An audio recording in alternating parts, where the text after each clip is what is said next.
Assalamualaikum warahmatullahi wabarakatuh. Bismillah, alhamdulillah, wassalatu wassalamu ala rasulillah wa ala alihi wa sahbihi wa mawalah. Saudara-saudara dan anak-anakku yang dirahmati Allah subhanahu wa ta'ala, selamat berjumpa kembali di Karakteristik Muslim Channel. Bapak akan membahas materi pelajaran PAI SMP kelas 8 semester 1. Yang Bapak sampaikan adalah resume pelajaran tentang meyakini kitab-kitab Allah, mencintai Al-Quran. Pembahasan materi ini tentunya mengacu kepada kompetensi dasar yang dikehendaki dan hendak dicapai dalam pelajaran ini. Mari kita masuk kepada bab 1. Iman kepada kitab Allah artinya percaya dan yakin dengan sepenuh hati bahwa Allah subhanahu wa ta'ala telah menurunkan kitab-kitabnya kepada para rasul setiap kurun. Beriman kepada kitab Allah termasuk rukun iman yang ketiga dari rukun iman yang 6 atau arkanul iman. Fungsi kitab-kitab Allah adalah sebagai petunjuk dan pedoman hidup agar tercapai kebahagiaan hidup di dunia dan di akhirat. Umat Islam diwajibkan beriman kepada seluruh kitab suci. Quran Surat An-Nisa ayat 136.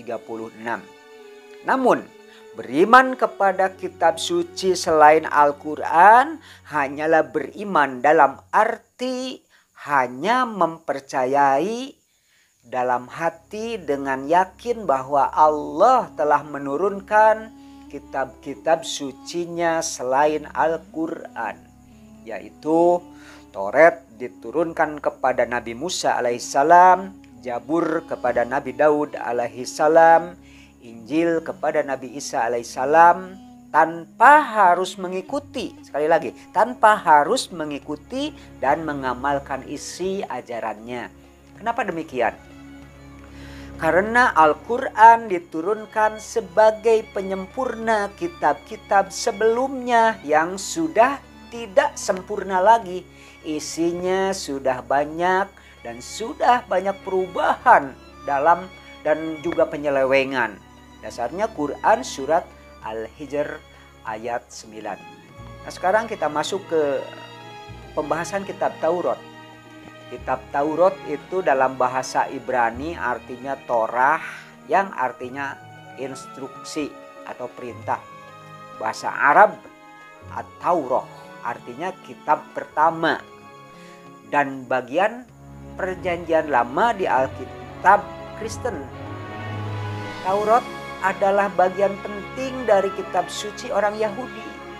Sebenarnya kitab Taurat diturunkan kepada Nabi Musa sebenarnya bukan untuk agama Yahudi, melainkan untuk umat Islam pada waktu Nabi Musa alaihissalam. Quran Surat Al-Baqarah 87. Kitab Taurat yang dipegang oleh orang Yahudi sudah tidak asli karena sudah dirubah oleh kaum Yahudi.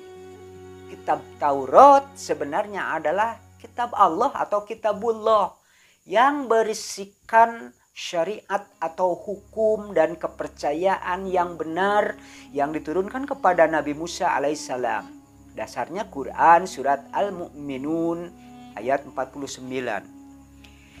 Kitab Taurat diturunkan kira-kira abad ke-12 sebelum Masehi.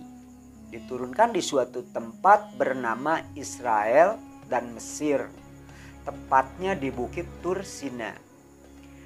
Adapun pokok-pokok ajaran dalam kitab Taurat adalah pertama, perintah untuk mengesahkan Allah Subhanahu wa taala. Kedua, larangan menyembah patung atau berhala. Ketiga, larangan menyebut nama Allah Subhanahu wa taala dengan sia-sia. Keempat, perintah menyucikan hari Sabtu. Kelima, perintah menghormati kedua orang tua. Keenam, larangan membunuh sesama manusia. Ketujuh, larangan berbuat zina. Kedelapan, larangan mencuri. Kesembilan, larangan menjadi saksi palsu. Dan kesepuluh, larangan mengambil hak orang lain. Mari kita bahas tentang kitab Jabur. Kitab Jabur ini diturunkan pada abad 10 sebelum Masehi. Kitab Jabur diturunkan kepada Nabi Daud alaihissalam untuk bangsa Israel atau umat Yahudi di daerah Yerusalem yang ditulis dengan bahasa Kipti. Coba tengok Quran surat Al-Isra ayat 55. Isi pokok kandungan kitab Jabur sekarang, yaitu pertama, nyanyian kebaktian untuk memuji Tuhan. Kedua, nyanyian perorangan sebagai ucapan syukur kepada Tuhan. Ketiga, ratapan dan doa individu. Keempat, nyanyian untuk raja. Anak-anakku sekalian, kitab Jabur merupakan kitab Allah atau kitabullah juga, yang diturunkan setelah kitab Taurat, yaitu pada abad ke-10 sebelum Masehi, 482 tahun setelah kitab Taurat diturunkan. Jabur artinya tulisan. Jabur adalah persamaan dengan istilah Ibrani jumro. Maksudnya lagu atau musik. Jabur diturunkan kepada oleh Allah Subhanahu wa Ta'ala di Palestina kepada Bani Israel melalui utusannya bernama Daud alaihissalam. Nah, pada malam ke-12 Ramadan itulah diturunkannya, yakni 482 tahun setelah turunnya Taurat. Anak-anakku sekalian, mari kita bahas tentang kitab Injil. Kitab Injil ini, kata Injil sendiri berasal dari bahasa Yunani, Angelio, yang berarti kabar gembira.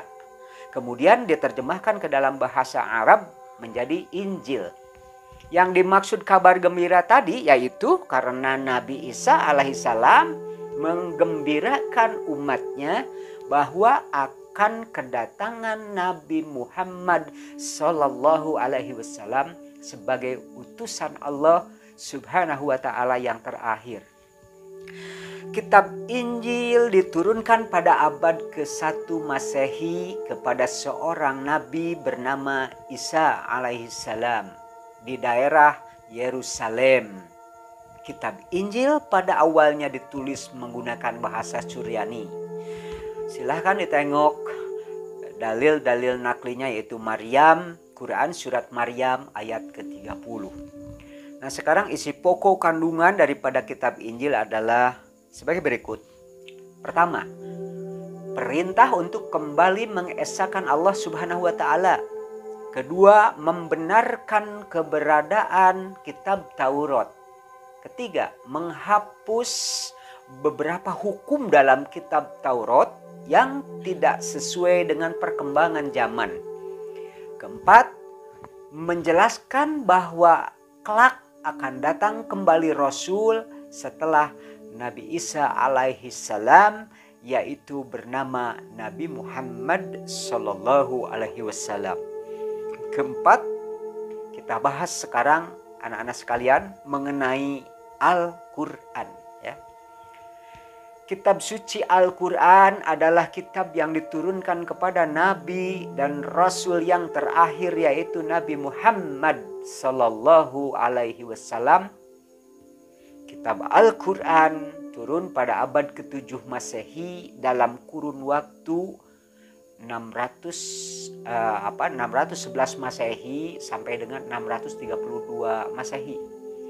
Nah, fungsi Al-Quran adalah sebagai penyempurna dan membenarkan kitab-kitab sebelumnya yang menjadi pedoman hidup, ya. Menjadi pedoman hidup juga untuk kebahagiaan hidup di dunia dan di akhirat kelak. Lalu kitab Al-Quran juga memiliki kelebihan dan kesempurnaan dibanding dengan kitab-kitab lainnya, serta kitab yang sangat terpelihara hingga akhir zaman.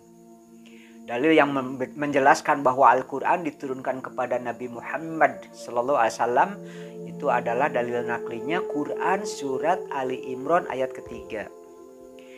Lalu apa pokok-pokok ajaran yang terkandung di dalam Al-Quran? Yang pertama, satu, ibadah atau ubudiyah, yaitu mengatur hubungan antara manusia dengan Allah Subhanahu wa Ta'ala, hubungan manusia dengan sesamanya, dan manusia dengan alam sekitarnya. Dua, menyangkut masalah akidah atau keyakinan, yaitu berkaitan dengan keyakinan bahwa setiap manusia harus beriman sebagaimana tertera dalam rukun iman yang 6. 3. Ada juga ajaran tentang akhlak di dalamnya, yaitu budi pekerti, yaitu menyangkut perilaku baik dan buruk, terpuji dan tercela. Keempat, ajarannya menyangkut tarikh. Apa itu tarikh? Tarikh yakni sejarah tentang kehidupan umat manusia terdahulu. Dan banyak lagi isi pokok kandungan yang tidak sempat Bapak uraikan dalam kesempatan ini. Anak-anakku sekalian, Al-Quran adalah kitab suci umat Islam. Sebagai kitab suci yang terakhir, kitab sebagai yang menyempurnakan kitab-kitab sebelumnya. Sebagai umat Islam, maka wajiblah kita mempercayai kebenaran dan kelebihan kitab suci Al-Quran dibanding dengan kitab-kitab lainnya. Di antara kelebihan tersebut diterangkan oleh Allah Subhanahu wa Ta'ala di dalam Quran surat Al-Hijr ayat 9. Nah, selain itu juga kewajiban utama adalah memahami dan menerapkan seluruh isi ajarannya dalam kehidupan sehari-hari. Nah, sekarang kita bahas tentang perbedaan kitab dengan suhuf, anak-anak. Kitab adalah kumpulan wahyu Allah yang disusun dan dibukukan secara sempurna. Sedangkan suhuf secara bahasa adalah bentuk jamak dari kata sahifah.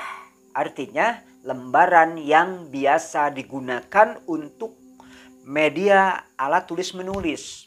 Walaupun memang ada ulama yang menyebut suhuf ini sebagai kitab juga.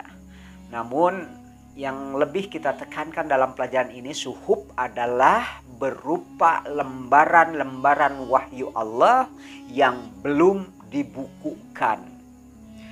Nah, adapun nabi-nabi yang menerima suhuf adalah satu, Nabi Ibrahim menerima 10 suhuf. Kedua, Nabi Musa alaihissalam menerima 10 suhuf. Dasarnya atau dalil naklinya adalah Quran surat Al-A'la 18-19, yaitu suhufi Ibrahim wa Musa. Nah, jadi Allah telah menurunkan suhuf kepada Nabi Ibrahim dan Musa. Nah, sekarang hikmah beriman kepada kitab suci, anak-anakku. Hikmahnya adalah satu, memperoleh petunjuk tentang baik dan buruk, benar dan salah sehingga manusia tidak tersesat. Yang kedua, meningkatkan ilmu pengetahuan melalui upaya agar terus membaca dan memahami seluruh isi kitab sucinya.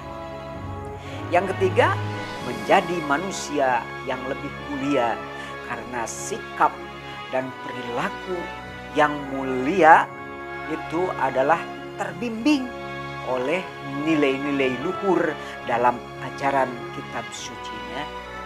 Keempat, kehidupan manusia akan lebih damai, tentram, dan saling menghormati antara satu dengan yang lainnya karena masing-masing saling berlomba dalam beramal kebaikan.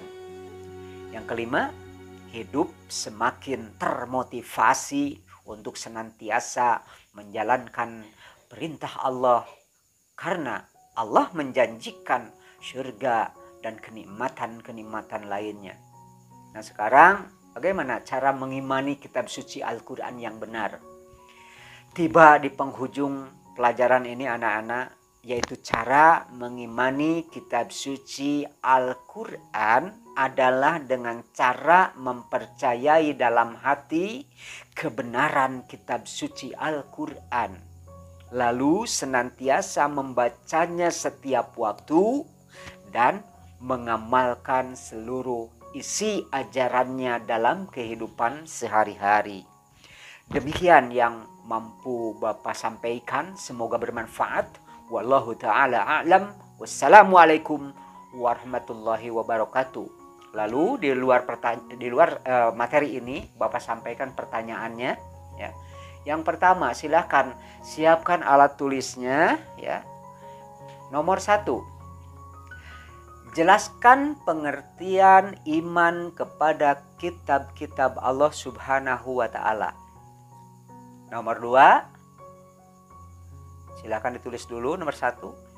Nomor 2, sebutkan dalil iman kepada kitab-kitab Allah. Ya, Bapak akan perlambat sedikit ya.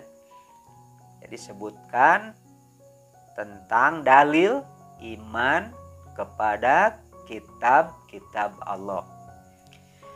Ketiga, sebutkan kitab-kitab dan Rasul yang menerimanya. Sudah? Ya, sekarang nomor 4. Sebutkan dalil nakli. Ya, dalil nakli. Dalil nakli itu dalil yang berdasarkan Al-Quran atau Al-Hadis. Ya. Ulangi lagi. Sebutkan dalil nakli, bukti kemurnian Al-Quran. Nomor 5. Jelaskan perbedaan antara suhuf dan kitab. Jelaskan perbedaan antara suhuf dan kitab. Nomor 6, ya, agak dipercepat nulisnya ya. Nomor 6, sebutkan dalil nakli tentang kitab dan suhuf. Ya. Ulangi lagi ya. Nomor 6, sebutkan dalil nakli tentang kitab dan suhuf.